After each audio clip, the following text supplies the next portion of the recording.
అటు ఆగ్నేయ ఉత్తరప్రదేశ్ ప్రాంతంలో కొనసాగుతున్నటువంటి వాయుగుండం ప్రభావంతో మోస్తారు నుంచి భారీ వర్షాలు పడే అవకాశం ఉందని వాతావరణ శాఖ తెలిపింది.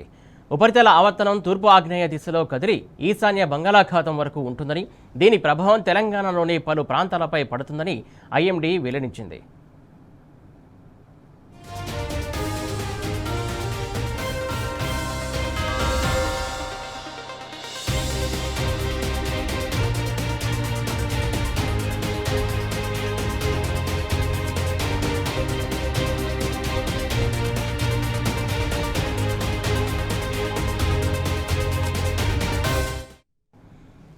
ఉపరితల ఆవర్తనం ప్రభావంతో పశ్చిమ వాయువ్య దిశల నుంచి బలమైన ఎదురుగాలులు వీచే ఛాన్స్ ఉందని వాతావరణ శాఖ తెలిపింది. 2 రోజుల పాటు పలు జిల్లాలకు ఆరెంజ్ అలర్ట్ జారీ చేసింది.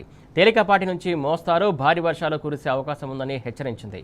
ఇవాళ పలు జిల్లాల్లో అక్కడక్కడ భారీ వర్షం కురిసే అవకాశం ఉందని ఐఎండీ తెలిపింది. ఈ ప్రాంతాల్లో గంటకు 30 నుంచి 40 కిలోమీటర్ల వేగంతో బలమైన ఎదురుగాలులు వీచే అవకాశం ఉందని వెల్లడించింది.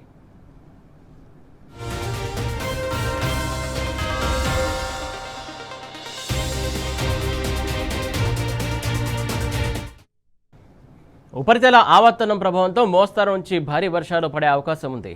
నల్లగొండ, సూర్యాపేట, మహబూబాబాద్, వరంగల్, హనుమకొండ, యాదాద్రి జిల్లాల్లో మోస్తారు నుంచి భారీ వర్షాలు పడే ఛాన్స్ ఉంది.